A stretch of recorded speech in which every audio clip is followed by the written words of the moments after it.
S மக்களே, நிறைய சம்பவங்கள் நடந்தது. ஷார்ட்ஸ் பத்தாது, ஸோ பெரிய வீடியோவாக போடுறேன், ஃபாலோ பண்ணிக்கோங்க. என்ன சொல்லிட்டாருன்னா, இந்த தடவை பிக் பாஸ் வந்து 6 பெஸ்ட் பெர்ஃபார்மரை சூஸ் பண்ண சொன்னார். மீதி இருக்கிறவங்களாம் ஒஷ்டம். எனக்கு புரியலை. ஒரு டீம் விளையாண்டு ஜெயிச்சிருக்கு, டிஃபால்ட்டாக அவங்க தானே பெஸ்ட் பெர்ஃபார்மர். மீதி இருக்கிற 8 பேர் ஒஸ்ட் பெர்ஃபார்மர். இல்லை, அந்த மீதி இருக்கிற 8 பேர்லேருந்து ஒரு 2 பேரை சூஸ் பண்ண சொல்லணும். இதுதானே வழக்கமாக பண்ணுறது. சரி, ஓகே, ஓவராலில் 6 பேர் சூஸ் பண்ண சொன்னார். சூஸ் ஆன 6 பேர் யாருன்னா, விக்ரம், கனி, பிரஜின் இந்த டீமில். அந்த டீம்லேருந்து சாண்ட்ரா, சபரி, இன்னொருத்தவங்க வந்து இன்னொன்று அரோரா, அவங்க வந்து இந்த டீம் தான். ஸோ இந்த மாதிரி பெஸ்ட் பெர்ஃபார்மன்ஸ் வந்து செலக்ட் பண்ணிட்டாங்க. இதில் விக்ரமுக்கு 12 ஓட்டு விழுந்தது. உச்சக்கட்ட வன்மத்தில் சாண்ட்ராவும் வியானாவும் விக்ரமை சொல்லலை.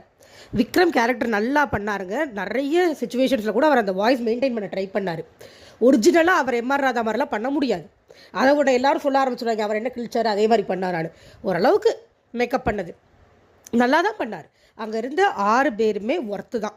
ஏன்னா 6 பேருமே நல்லா தான் பண்ணாங்க. எனக்கு சபரி மட்டும் எனக்கு கொஞ்சம் இடிக்குது. ஏன்னா சபரியோட பெர்ஃபார்மன்ஸ் நம்ம ஒன்றும் பெருசாக பார்த்த மாதிரி தெரியலை, அந்த கொகை கட்டினது தவிர.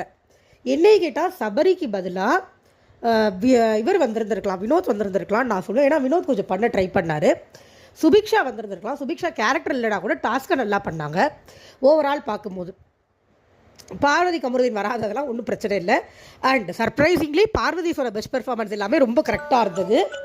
ரொம்ப கரெக்டாக சொல்லியிருந்தாங்க பார்வதி சொன்ன எல்லாரையுமே. அண்ட் விக்ரமை சொல்லாமல் விட்டு 3வது நபர் யாருன்னு எனக்கு தெரியல. உங்களுக்கு தெரிஞ்சால் எனக்கு கீழே கமெண்ட்டில் போட்டு விடுங்க, நான் அதை கவனிக்கலை. அவர் நல்லா பண்ணார். ஆக்சுவலாக பெஸ்ட் பெர்ஃபார்மன்ஸில் அவர் கனிலாம் கன்ஃபார்மாக இருக்கும். ஏன்னா கனிலாம் வந்து கேரக்டர்லேயே இருந்தாங்க. வான்மத்த கிண்மத்தெல்லாம் ஒன்றும் பெருசாக கொட்டிக்கல. அதே மாதிரி விக்ரம் சாண்ட்ராவை சொன்னார். சாண்ட்ரா தான் விக்ரமை சொல்ல, சாண்ட்ராவுக்கு தான் வன்மம். சாண்ட்ரா போய் ரம்யாவெல்லாம் சொல்லிகிட்டு இருக்காங்க. எனக்கு புரியல, ரம்யாலாம் என்ன பண்ணாங்க கேரக்டரில்? வேஸ்ட்டுங்க. அது ஒரு மாதிரி நிறைய பேர் பயாஸ்டாக சொல்லிட்டு இருந்தாங்க. கனியுமே பயாஸ்டாக தான் சொன்னாங்க. கனியுமே கரெக்டாக சொல்லலை, கனியும் தப்பாக தான் சொன்னாங்க. நான் அதுவும் சொல்கிறேன்.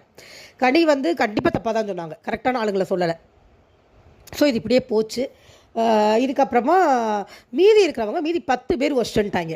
இப்போ 10 பேருக்கு ஒரு ஸ்லேட்டை கொடுத்து அவங்களே ரீசன் எழுத சொன்னாங்க. நீங்கள் ஏன் ஒஸ்டன் ரீசன் எழுதுங்கன்னு சொன்னாங்க. நீங்கள் செகண்ட் ப்ரோமோலையும் அன்சீன் ப்ரோமோலையும் பார்த்துருந்தீங்கன்னா அந்த ஸ்லேட்டை தான் கழுத்தில் மாட்டிட்டு சுற்றுறாங்க. நான் ப்ரோமோ எதுவுமே சொல்லலை, இப்போ சொல்லிடுறேன். செகண்ட் ப்ரோமோ வந்து இந்த அரோராவுக்கும் கமருதீனுக்கும் ஏதோ ஒரு சண்டை. அது வந்து இப்போ லைவில் போயிட்டுருக்கு. கமருதீன் வந்து அரோராவை வந்து நாயின் விளையாட்டாக கூப்பிட போய் அதை கேட்டு ஆதிரை தான் பாதி பிரச்சனை கிளப்பி விடுது. ஆதிரை வந்து அப்படிலாம் மரியாதைலாம் பேசாதீங்கன்னு சொன்னோடனே எங்கள் ஃப்ரெண்ட்ஷிப்பில் நீங்கள் வரீங்கன்னு சொல்லி கமருதீன் கத்த, அரோரா கேள்வி கேட்கல, அரோராவையும் கத்த. இப்போ கமருதீன் வந்து ஃபுல்லாக பார்வதி மயமாயிட்டார். அதனால் அவருக்கு அரோராவை பார்த்தாலே கோபம் வரும். அரோராவோட சண்டை போட்டே இருக்காரு. வேணும்னு என்ன பண்ணுறாரு, அரோராவை எதுக்கு அவர்கிட்ட போகுதுன்னே தெரியல. தலை முழுகிட்டு வர